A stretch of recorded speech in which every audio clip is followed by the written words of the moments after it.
Greetings, ladies and gentlemen. My name is Gennady Stolyarov II. I am the chairman of the United States Transhumanist Party, and with me today, I am pleased to have Tobias Teufel, a German transhumanist. Welcome, Tobias. I'm pleased to be able to speak with you this evening or this morning for you. Yeah, thank you. It's nice to be here, and yeah, it's a great way to communicate. Excellent. So, Tobias, I know that you recently attended a robotics competition in the United States in Louisville, Kentucky. Could you tell us a bit about that and your impressions of the competition as well as how it transpired for you? Well, it started as a school project. Our IT teacher talked to us if we want to do some more than just IT, some more modern programming, engineering, and robotics. So yeah, we accepted. And the last 2 years, this was the second year, the competition was in Germany. We got we qualified for the World Championship, VEX Worlds, in Louisville, Kentucky, as you said. It's for me a really great project. I mean, it didn't went as well as we hoped, but we met a ton of great people and got the ability to talk to them. And I mean, it's probably even better than winning. Yes, indeed.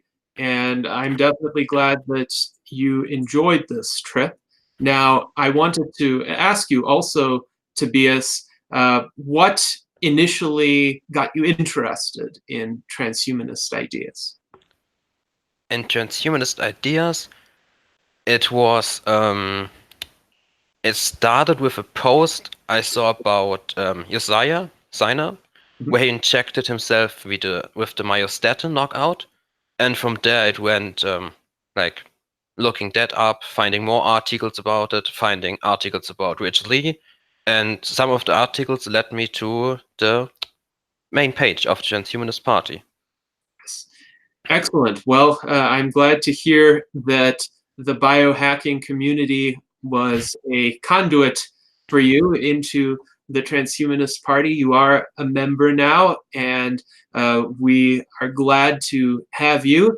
We are, in addition to being a United States political party, essentially an organization that seeks to unite transhumanists internationally and explore issues that are of common relevance to all of humankind and any sentient, sapient entities that may arise in the future. So we are really glad to have your perspective this evening. And I wanted to ask you, based on your personal impressions, what is the state of transhumanist sentiment in Germany? How much transhumanist activity is there, and how are transhumanist ideas generally perceived? Well, there is a German Transhumanist Party. It's called Transhumanistische Partei Deutschland.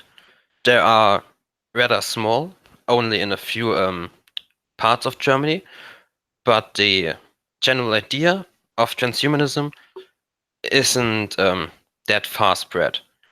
If you talk about people, they know about transhumanist ideals or technologies, but they don't combine it with the political idea of transhumanism, or don't even know that a party exists here. Mhm.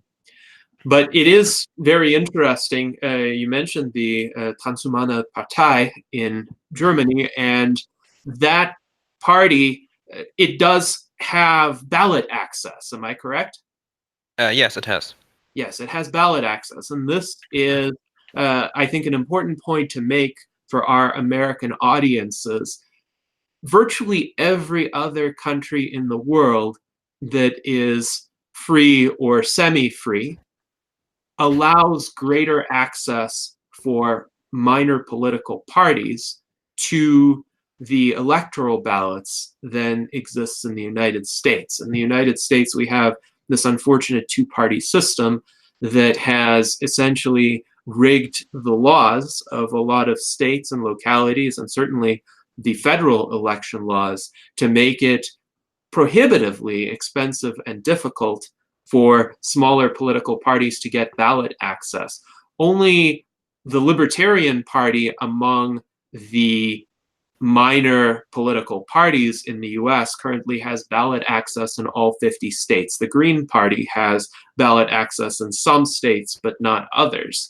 And for every other party right now, it's quite an uphill battle because one essentially needs at least several thousand petition signatures gathered by hand in order to qualify for ballot access in a given state.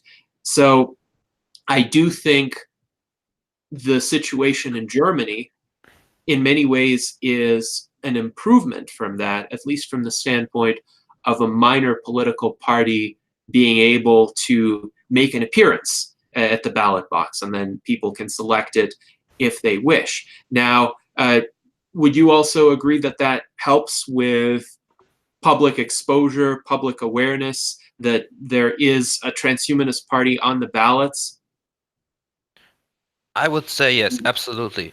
I mean, the German rule of law is that you need 5% of the voters in this area, as a county election or municipality or state, to get into the political offices they voted for. So that leads to some like satire pirate parties, but yeah, it's overall, I would say, a huge improvement over the US system with just two parties. I mean, at every other party, maybe it exists, but it has no real chance of winning, to be honest. I mean, that's what I heard from the people I talked to at Louisville. Right. And that's generally a correct assessment, at least for now, in the sense that as the US Transhumanist Party, we are not proximately seeking to win elections. We're seeking to participate in as many elections as we can and in as many political conversations as we can. But ultimately, our nearest term goals are to influence public opinion and to advocate for technology-friendly policies that we think would be compatible with a lot of other politicians' platforms. So if, say, a Republican candidate or a Democratic candidate or a Libertarian candidate picks up some of our ideas and tries to implement them, that would be excellent. And we also are seeking to run our own candidates for office. Formally, they would run as independent candidates, but as the Transhumanist Party, we could endorse their candidacies if they advocate policies that are aligned with our platform. I say this is the case for the near term because I do believe if we do well enough in carrying out those objectives, then eventually in the United States, the voters will become exhausted with the two-party system, and one or both of the major parties will implode, essentially. And if the Transhumanist Party persists to that point in time, and I don't know at what time in the future that will occur, but it could be 5 years from now, it could be 10 or 15 years from now, then if we've built up our own internal infrastructure by that time, we could endeavor to step into that political vacuum. Or prior to that time, there could be certain political reforms that could help us. For instance, the state of Maine recently, in 2016, enacted ranked preference voting for its state election.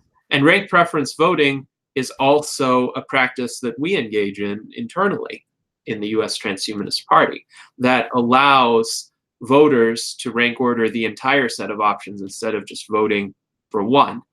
Now, in Germany, as you mentioned, there is the ability for minor political parties to actually get into office because if you win at least 5% of the votes, you could get essentially one of the seats from your jurisdiction. Is that correct?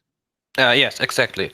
Yes. So, yeah, even small parties, if you need 1,000 voters at least to be accepted as a party, and if you go to even, I mean, you know, Germany is a federation. So if you go to a small country level like Rhineland-Palatin, where I live, you have the ability to become an official party and even get support from the state, financial support, because you advance the political spectrum. So it's also good for democracy. Yes. And that is a very enlightened way of looking at it. If you have more perspectives, more different types of ideas and platforms competing within the political system, that is extremely healthy for democracy, and it advances public discourse. It gives people genuine choice. And this 5% rule that you mentioned, it seems to be at least an approximation of the concept of proportional representation, where the majority winner or the plurality winner doesn't take everything, doesn't take all of the seats or all of, say, the electoral votes from a particular jurisdiction, but the minority parties that do get a certain amount of support also get a certain amount of representation. I think in the US, reforms along those lines would help greatly as well. And there are many ways to improve upon the US political system as it exists today. The Transhumanist Party has advocated a variety of reforms, including ranked preference voting, proportional representation, reforms to the primary process, for instance, holding all of the primaries at the same time throughout the country instead of this current system where a few states, Iowa and New Hampshire in particular, always get to vote first in the primaries. And some candidates for the Republican and Democratic parties will drop out if they believe that they did not do sufficiently well in Iowa or New Hampshire, which means voters in the subsequent states who would have favored those candidates are essentially out of luck because they're no longer able to vote for them. Now, are you aware in Germany if there is a vote, like a primary vote for a particular party, does it get held at the same time in all of Germany or at different times in different jurisdictions? No, it's mostly one day. Often it's 10 hours from 8 in the morning to 6 p.m. And in that time, there are often it's always a Sunday, so the majority of people doesn't have to work. And it's also in a way that they try to put as many votes into one day as possible. So it's like the last vote we had just a couple months ago. It was the European Parliament, the mayor, for example, the municipality, and the county voted. So we had like 9 pages to vote on. It was rather exhausting because of the amount of paperwork, but also, I mean, it's political activity.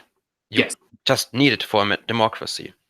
Yes. And I, for one, am a strong supporter of voters educating themselves about the candidates and about the options.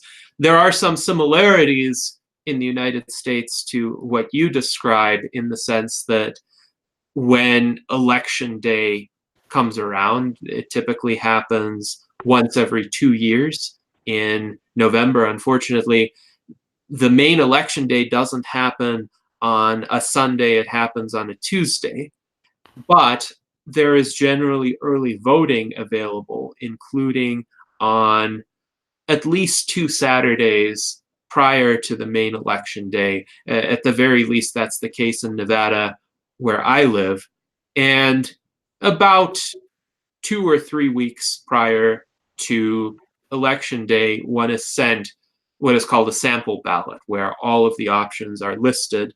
And then what I do with my sample ballot is I research the candidates and I go to their websites, I go to independent third-party sites, aggregators of information like Ballotpedia and look up the history of some of these candidates and what positions they might have taken in the past. And I try to form essentially a nuanced perspective on each of them. So I never vote based on a straight party line. I always try to look at individual candidates, and sometimes we'll have referendum issues as well for particular questions that get decided directly by the voters, which are some of the most interesting questions. They're generally at the state level, sometimes they are at the local level.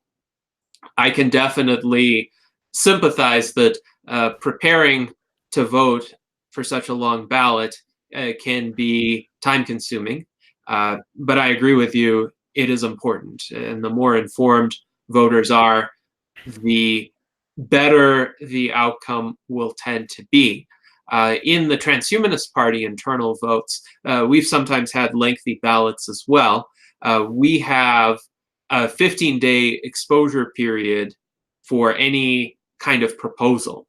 And the distinction that we have in the Transhumanist Party is most of our votes are issue-based. So our votes have been for planks to our platform or articles for the Transhumanist Bill of Rights. And our members can propose particular wording that they would like to see included. Other members during the exposure period can propose alternative wording. And then we have an electronic voting period. In the Transhumanist Party, because we have members all over the world and we recognize people have busy schedules, we leave typically a 7-day period for electronic voting on any given set of questions. But in part to make it convenient for them, we've had longer ballots because that way more issues can be decided at the same time. But we've also put more choices for candidates on those ballots for candidate options. For instance, if member X proposes some wording and member Y proposes a slight variation on that wording, we'll put both of those on the ballot for our platform planks.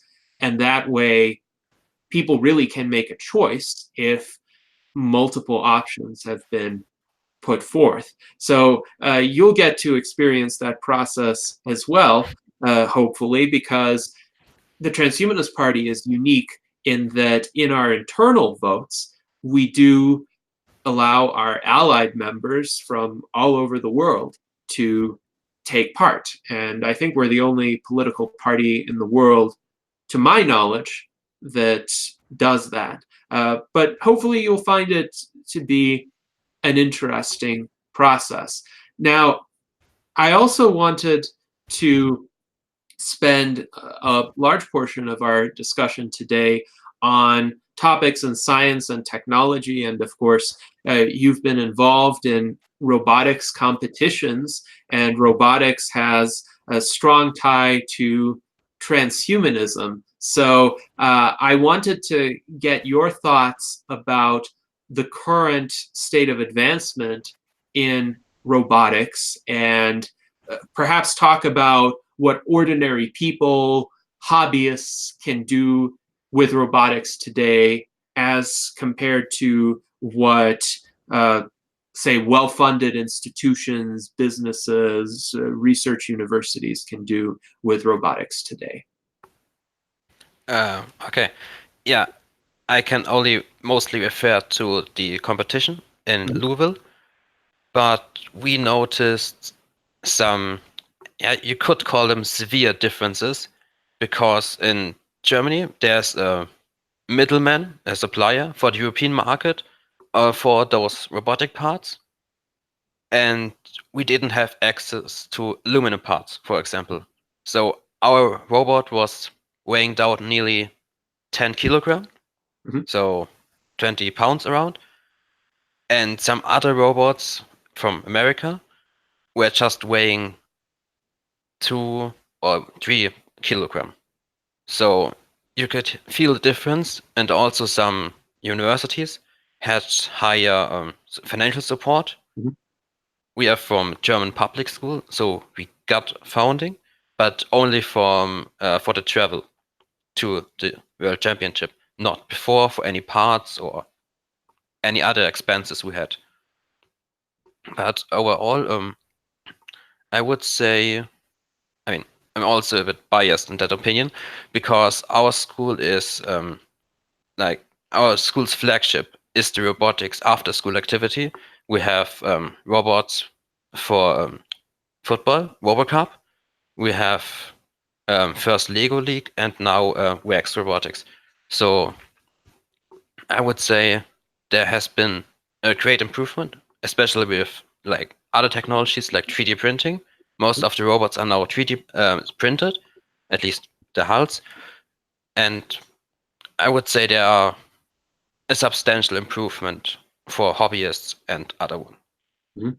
So have you had the opportunity to use a 3D printer to design parts for robots that you've built? No, for our competition where I was in, the VEX, we were just allowed the parts from the official store. Ah, But yeah, our other teams had 3D printed parts, the RoboCup, and I have my own 3D printer. ah, excellent, Yeah. excellent. So for a consumer such as yourself with a 3D printer, what are the capabilities that are available today? I would say they are quite substantial because I mean there are like four really good open source bases for 3D printed files. Mhm. You might have seen my latest Instagram post where I took some astrophotography of the moon and I printed a phone holder. So I could put the mount for my phone on the ocular and then just take pictures with my phone. Mhm. And it's just, I scrolled through it, downloaded the files, and printed them in 8 hours. Nice, nice. We actually have a comment in the chat from Super Fin Guy who says that he also has a 3D printer, and he refers to Thingverse as well. Yes, yeah, that's where I got the amount from. I mean, Ah, it's open source. You can tip the creator mhm. of the thing, you download it, but you don't have to if you don't want to or don't have the money. Yes, and that I think opens up tremendous potential because if you have essentially a kind of micro manufacturing capability at home and you have these open source, potentially free, or in any case, very inexpensive designs that you could use, you could essentially custom tailor parts for a variety of needs. The only limitation is what designs people come up with. Well, another limitation would, of course, be the quality of the materials that you use. And that matters more for some applications than for others. So I'll ask you also, what materials do you 3D print with? I just use the basic PLA. It's a biocomposite. Mhm. It's just made from biostarch, Mhm. and it's biodegradable. It comes in great colors. My friend also has some flexible or PTG, ABS. Mhm. They're just the most common ones, and I mean they are really great for small scale manufacturing. A Mhm. friend of mine wanted to try out some guitar picks, so I printed a few for him. Or my brother needed a small spacer for his bike, so I printed that one. Mhm. I mean, the possibilities are near endless. Yes. Yes. And indeed, I got that impression quite strongly. So, in order to set up a 3D printing operation, let's say some of our viewers wanted to do that, uh, what would they need? Uh, how much approximately could it cost them? And what skills do they have to learn in order to be able to do it effectively and benefit from the free and open source designs that are out there? Financial wise, The printer I use costed with shipping from China around 400 euro, Mhm. and that's compared to Germany. What we make is our minimum basic income is 9 euro 18 an hour, Mhm. so you can earn 450 euros a month without paying taxes, Mhm. and it costed less than my first salary. Mhm. Yes. So it's quite accessible for pretty much anybody who works, who has at least a kind of baseline income. And Super Fin Guy in the chat also says 3D printers are very affordable these days. A basic one is only $200. And he's referring to it from a United States context. Are you familiar with any 3D printers that would be that inexpensive? Um, our school had 12, about a dozen printer kits Mhm. for 80 euro, Oh, but they were just completely parts, mostly plastic, mhm. and rather low quality. The Ah, one I used was nearly prefabricated. I just had to put, this was just three big parts. I had to put together in 25 minutes. mhm. So you could go way lower with the price if you would order a kit you have to build yourself. Yes. And this is quite interesting. So there's a spectrum of offerings, and if you want quality, though, you still can get it fairly inexpensively, all things considered. And this is a significant shift from the earliest days of consumer 3D printing. I remember following this industry a bit around 2011, 2012, when the MakerBot 3D printers began to come out. Those cost thousands of dollars. And it seems like the cost has decreased by at least an order of magnitude now. So that's encouraging. And I think more people definitely have an incentive to get into 3D printing as a result. Now, do you foresee a future sometime within the next decade, perhaps, when a 3D printer in a person's home would become as commonplace as, say, a computer is today? I would say yes, because just overall the skills you are required to have are rather limited. I mean, if you don't want to work with electronics, you can just buy a pre-built kit. If you want to save some money, you could build it from scratch, and you don't need a computer-aided design program. Mhm. I have Inventor from AutoCAD, but I got it from school. But you don't need those skills. You can just download the files completely done in one of the open source Mhm. home pages.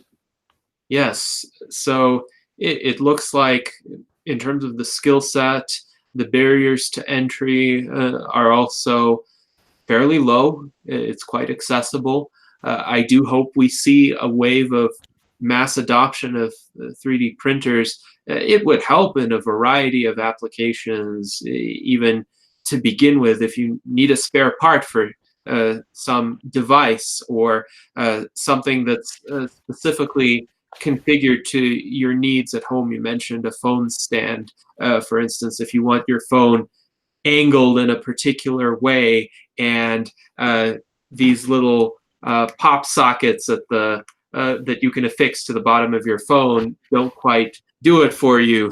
You might be able to develop something that does. Uh, Super Fin Guy states that FreeCAD is a very good open source software, so I'll acknowledge that. And have you had the occasion to use it? FreeCAD? Yes. Uh, no, but I would have, because the program I used, AutoCAD, the official one, it costs for students, it's for free, but I got a key from school. Otherwise, I would have used some open source myself. Right. Yes. But this is very encouraging. It's one area in which the open source community has made many inroads, and that leads to accessibility, affordability for consumers, and a wide variety of product options. So transhumanism very much embraces the open source mindset. We ultimately seek a future of radical abundance, where the ability to manufacture anything that is necessary and beneficial to human life can be extremely cheap, hopefully very rapid, so that nobody is lacking in either necessities or conveniences. And of course, 3D printing has other applications beyond what consumer tabletop 3D printers can do today. For instance, in industrial applications, 3D printing is used a lot to generate parts for vehicles or industrial machinery that otherwise might have had to be assembled from multiple pieces, but a 3D printer can create that particular part in that particular shape in a single piece. And it's a lot more robust to have a part like that. And then there have been medical advances in the 3D printing of organs. Medical researchers have 3D printed windpipes, for instance, and have actually implanted windpipes into patients who might have died otherwise, but this saved those patients' lives. And then there's the 3D printing of food. I think now it's predominantly 3D printing of candies or candy-like types of foods, but this has also been attempted in lab settings with meat. So in vitro meat, where cells are cloned and then layered on top of one another using a 3D printer. That can be quite revolutionary as well, because I think within a decade's time, it may be possible to go to the store and order something that is biologically identical to chicken or to beef. And yet that would not have involved the killing of any animal. And it would be, in many ways, of higher quality because it would have been designed essentially cell by cell with a lot of quality control. Whereas now with factory farmed meat, sometimes that meat is gathered in a less than perfectly hygienic way, or the animals might not have been fed properly. So there's a lot of potential there. Now, do you see any kinds of consumer applications in your experience for, say, 3D printed food? Have you come across that yet? No, unfortunately not. But I have been, personally interested in the subject matter. So I have seen, what was it? The NASA competition for homes on Mars. Yes. The Marsha, it was called. It's a completely 3D printed habitat from Martian, or a copy of Martian soil. And I mean, it won the prize money, and it's just one extreme way for 3D printing. Another one would be 3D printed houses, but I mean, just adding bricks and concrete is the same. It's also additive manufacturing if you look at from that perspective. And also, what was this? Vitamin jellies. So like jelly bears, just completely printed out of the vitamins you need, would also be a great way, because I think of my great grandparents. They every day they take some medicine with vitamins or to fill up their deficiencies. They could just print on one little square or cube of jelly, and that would have everything they need, especially designed for them. Yes, absolutely.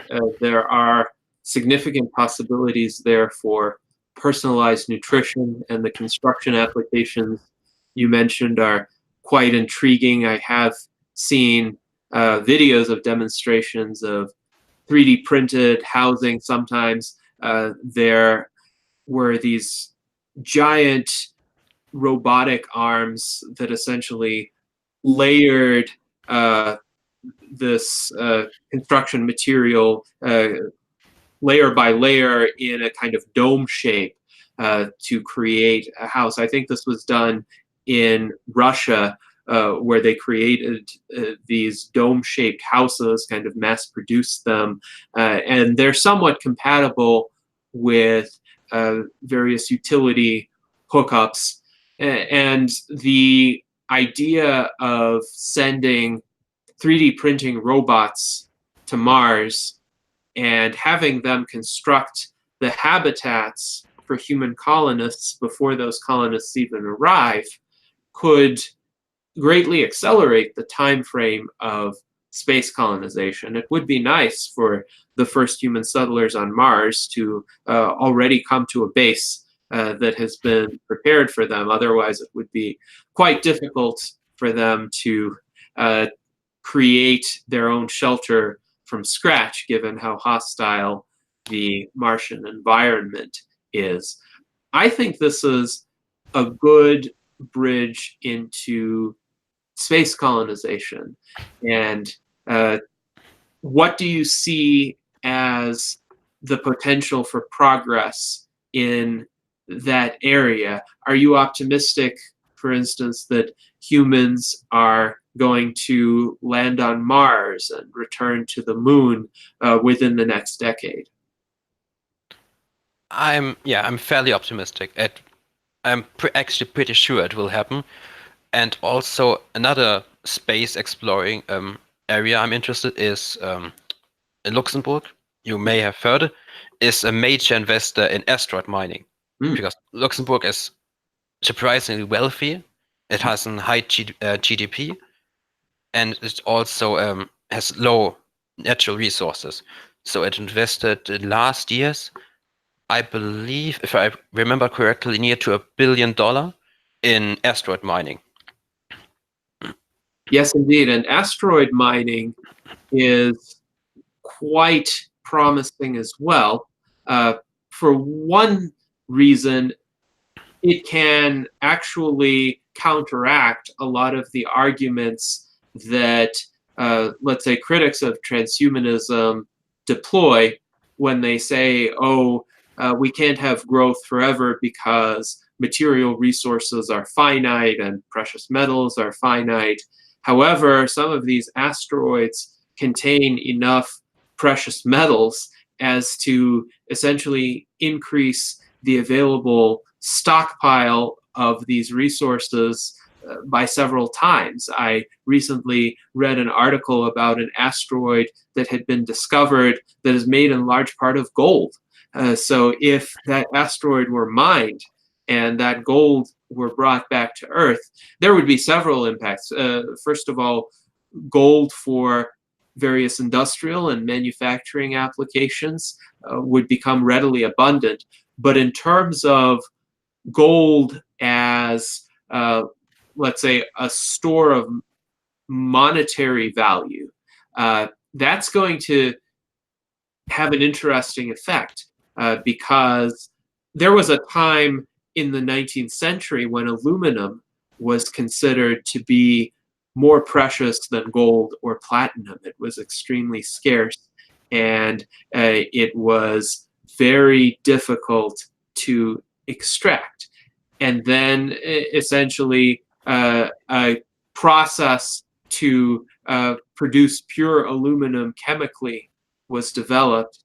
I believe it's the Hall process, and aluminum all of a sudden became super abundant, and it was no longer considered to be a luxury item. Instead, people could start building, say, the bodies of planes out of aluminum. And I wonder if we start getting a lot of asteroid mining initiatives underway, and a lot of precious metals are brought back to Earth. Those could be gold, they could be platinum, they could be other metals. What will happen to the conception of precious metals as a store of value? This is a little bit speculative, but do you think this will, in a sense, lead a lot of people who currently invest in precious metals to instead consider something like cryptocurrencies or other types of future attempted stores of value, which couldn't be, let's say, subject to the kind of inflation that would happen if the supply is greatly increased? Yeah, that is a real economical danger, but you could also just, for one really futuristic and hopeful idea, would be maybe just keep it on the moon, have industrial there, so it doesn't even enter Earth's market as an unfinished resources, or maybe just declare it another type of metal. So it's like rose gold. Mhm. It's also gold, but chemically impure and with other extracts and molecules in it. So maybe you could just declare it like industrial goods and not financial material. Mhm. Yes, it's interesting because there is a lot of gold that gets used in industrial applications today. It doesn't get turned into coins. It doesn't get stockpiled by people. And there does seem to be a balance that is struck today. Precious metals, of course, get used in electronics quite a bit. And this is where asteroid mining, I think, would be great in increasing our supply of those precious metals in order to make sure that electronic components can be continually manufactured for the indefinite future. So we've discussed a lot of fascinating applications, both in terms of consumer uses and industrial uses of various emerging technologies. I also wanted to address the areas of medicine and biotechnology, because those are also rapidly advancing. Hopefully, they'll advance in time for a lot of our viewers today to benefit from life-saving and significantly life-extending treatments. In Germany, how would you characterize a lot of the public perceptions of medical advancement, and in particular, the possibility of radical life extension? Medical advancements are they happen every day, and the public isn't that big on severe like prosthetics. They are used, but I got into the transhumanist movement over the grinder movement, Mhm. so people are not really prone to the idea of replacing parts of their body with superior, hopefully superior, mechanism. So they're not really big on it, and the rapid life expectancy, they're not really. It's not really that big of an idea, or not well known outside the transhumanist movement. Mhm.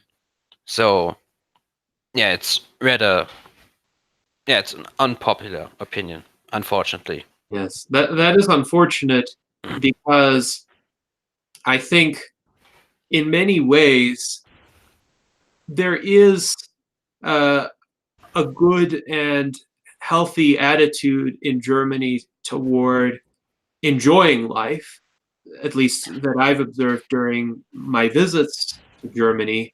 And for instance, there's a lot of value placed on having an adequate amount of paid vacation time where people really could devote that time to their interests, whatever it is that they enjoy doing. And that ought to make people appreciate life more and want to live longer.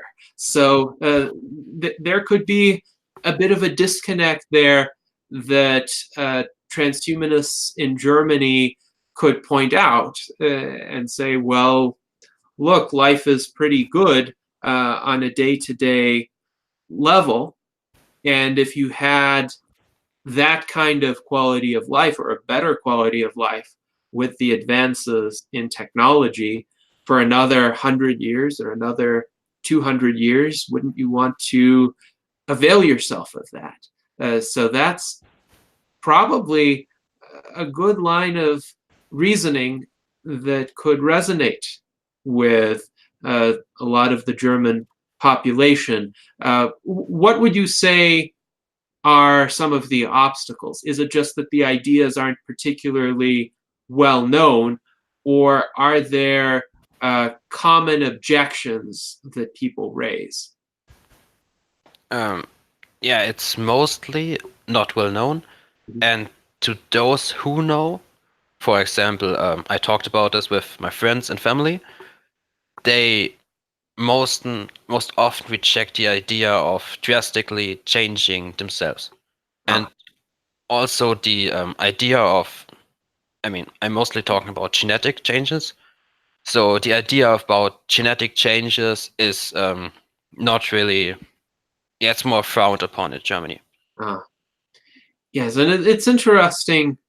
I think a lot of this may be a kind of reflexive or even aesthetic reaction. A lot of people, for instance, are afraid of genetically modified organisms because they have this image of Frankenfoods or Frankenstein creatures. And that this is not what genetically modified organisms are at all. A genetically modified tomato looks like a tomato. It tastes like a tomato. And likewise, for a lot of human genetic modifications, gene therapies are used even today to cure various rare illnesses, for instance. There are multiple clinical trials of gene therapies in the United States and in other countries as well. And getting those gene therapies applied to a person won't really change that person's appearance to make that person somehow conspicuously different from the rest of the population. I wonder if it is just a matter of some aesthetic discomfort, that a lot of these reservations come from people being worried that they'll be turned into something else, something visibly non-human, whereas in reality, those technologies would have a very subtle effect.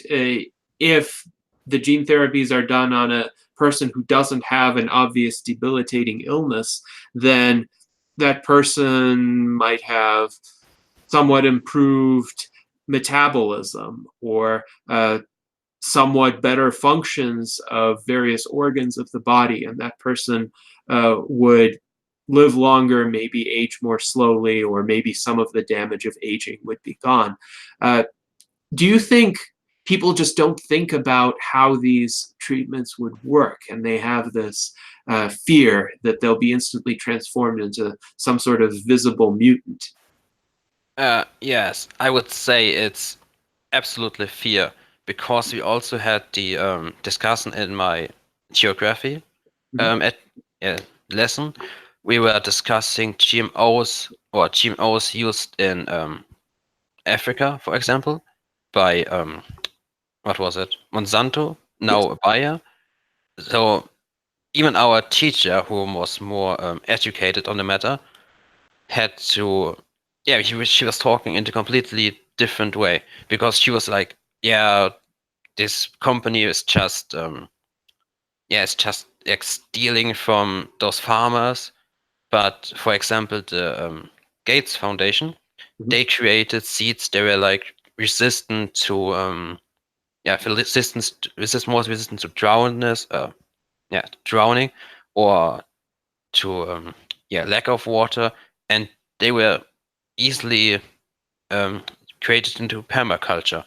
So their own seeds could be planted again. What Monsanto changed. So um, it's negatively seen because people used it, or companies used it to steal from other people or poor farmers. Mhm. So it's generally frowned upon, and it's just the combination of fear and lack of education about the therapies and the fear of GMOs. Yes.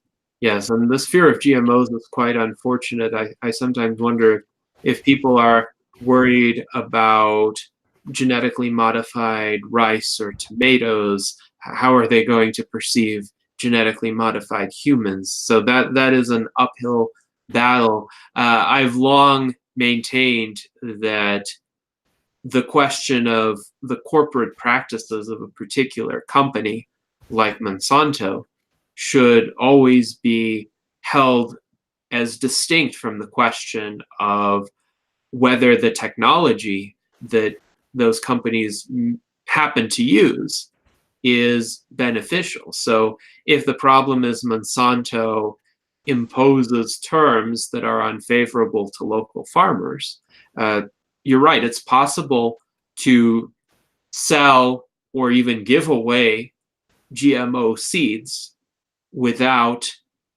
engaging in those kinds of corporate practices. So it's unfortunate that a lot of critics of Monsanto kind of impose that criticism onto GMOs as well, when the problem isn't with GMOs, it's with particular actions taken by Monsanto. So getting people to see that distinction, I think, is extremely important. And hopefully, we can continue to make some inroads there. There have been prominent environmentalists over the course of this decade who have reversed their positions on GMOs. And previously, they had been critical of GMOs, but they realized essentially that these are safe foods, they have life saving potential, and they have the potential to avert certain other practices that might be less environmentally friendly, like the widespread use of pesticides. Now, in terms of attitudes and public opinion, this is an area I have been thinking about for a long time. And I wanted to get your thoughts about effective persuasion in this regard. Have you ever seen, either in Germany or anywhere else, a person who was previously critical or skeptical about an emerging technology uh, change their mind, become more accepting of the technology, or see its positive potential?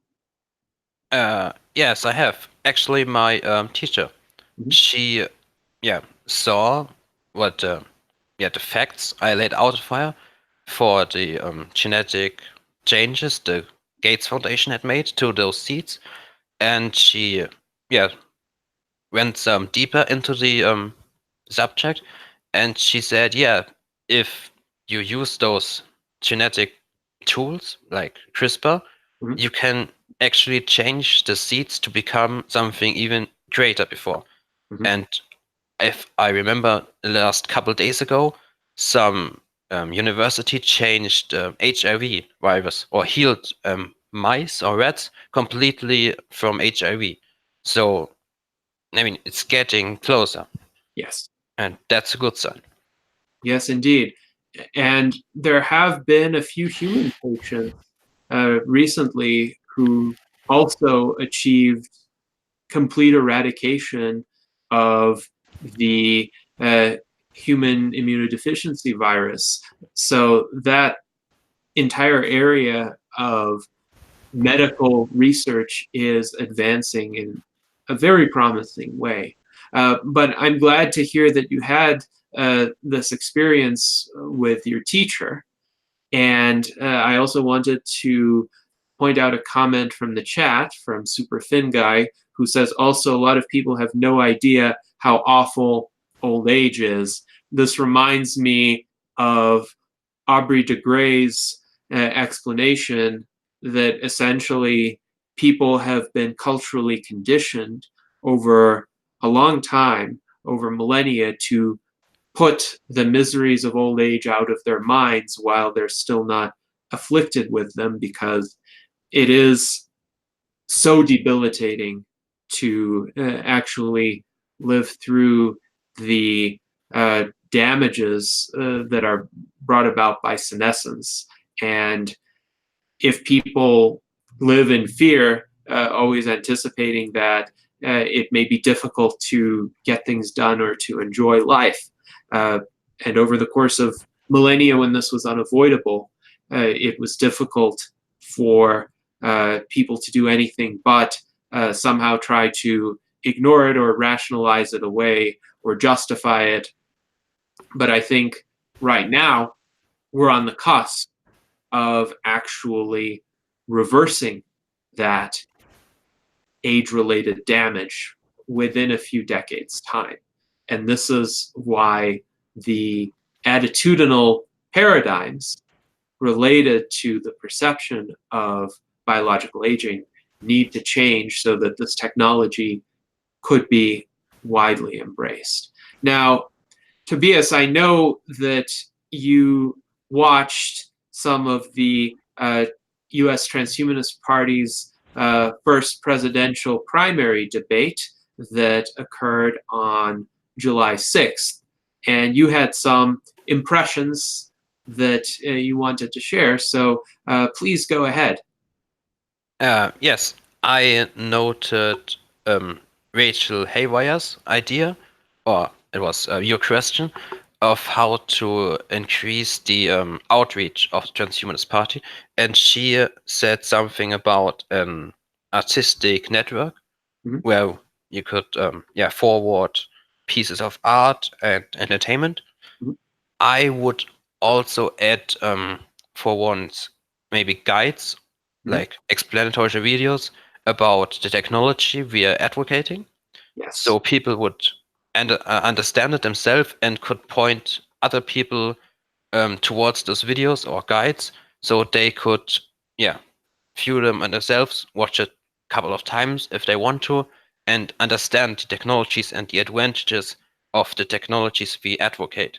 So more people would A, understand it, and B, have an easier tool to teach it to even more people. So yeah, the outreach would grow. Yes, that's an excellent idea. In fact, to anyone who is watching this conversation right now, you are welcome to create such explanatory guides in video format or any other easily accessible format, with the goal of essentially communicating to the general public or to those interested in the transhumanist movement how various emerging technologies work, what examples of those technologies are already available for people to try and experiment with, what applications of those technologies are on the horizon, and where might they be in the near future. We could start a compilation of these resources and link to them or host them or embed them on the US Transhumanist Party website, and essentially continue to build the hub that I would like our website to become for information regarding transhumanism, as well as ways in which people can get involved and develop their familiarity with these technologies, no matter what their area of interest. So that's an excellent suggestion. Thank you. What are some of your additional observations? About the debate, Yes. you mean? Yes. I would say it would be best if all three would have the ability to be president at once, because to me it appears like the arguments were really yeah, strengthening each other, and I would say they all have great ideas. Some might be a bit off, like for example, a space elevator is a really big problem. I'm not an engineer, but I would say it's a really big problem, a great opportunity, but also a big problem engineering wise. So yeah, but overall, I would say it's yeah, those are all really good candidates, and I hope they do their best in the elections. Yes, well, thank you for sharing those observations. On the subject of the space elevator, if you haven't already, you may wish to go onto the Transhumanist Party website and look up the interview that Yohanan Ben Zion did with Nikolai Agapov, who essentially has this idea for a very low-cost space elevator, the Agapov orbital lift. And Nikolai Agapov then contributed another article of his own following the interview where he elaborated on the concept. I would be interested in your thoughts about it, whether you think it's feasible, whether you think there are certain technical challenges with it. So even feel free to post a comment on the website after you've read that article. But generally speaking, your observation about the candidates is quite interesting. It echoes an observation that was made by Tom Ross, the Transhumanist Party's director of media production, during the chat when he was observing the debate. And he was also saying he wished that all three of them could run at once because they have different skill sets, slightly different perspectives, but definitely ideas that complement one another. When I was moderating the debate and listening to their comments and then re-listening to their comments after the debate, because I really wanted to absorb all of their proposals, I was thinking essentially every point that they made was mutually compatible. And there could be a way found to incorporate all of their policy ideas into essentially a comprehensive set of proposals, not just from the standpoint of political reforms that have to be enacted by some kind of governing body, but also from the standpoint of actions that can be taken today or tomorrow by transhumanists in order to maximize the impact of our movement. But I agree, these are very interesting, articulate, sincere candidates who have a lot to offer to our movement. Now, it's interesting, in response to your suggestion for video guides, Superfin Guy says that he has a video on the topic and will gladly contribute, and we welcome that. And to recognize some additional comments, Starseeder says, quote, "My dad often says, what is so golden about the golden age?" And indeed, I do sometimes think referring to one's years of biological old age as the golden years is a bit of, let's say, an overly optimistic or euphemistic assessment of the quality of life during those years. And I think a lot of people may even look forward to that time because they might get to retire and they don't have to have a day job. And if they saved prudently, they might have enough financial resources to afford a decent material quality of life, but it's very difficult to enjoy a high material quality of life if one's health begins to fail. And this is why I agree they're not really golden years. If you want golden years, then you essentially need to have material prosperity during a period of youthful health. And for most people, to get to that, they need to have rejuvenation treatments, essentially. So being chronologically 90, but biologically 25 or 30. And then they could enjoy some golden years. And I really do hope that for the people watching this video, including people who are older today, that they will get to enjoy that.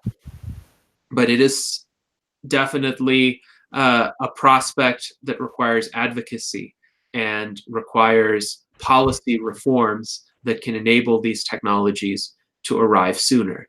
So, Tobias, we have spoken for an hour now on a variety of topics, and I have enjoyed the discussion. I wanted to ask you if you had any questions for me. No, to be honest, not from the top of my head. All but right. I too enjoyed the discussion, and maybe someday we can repeat it. Yes, indeed. Very well. Thank you very much for joining me today.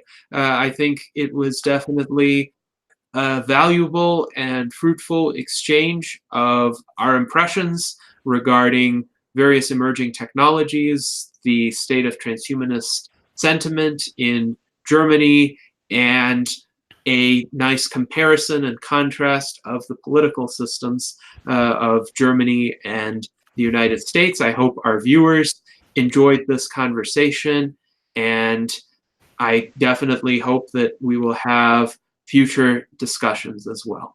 Thank you very much. Yeah, thank you too.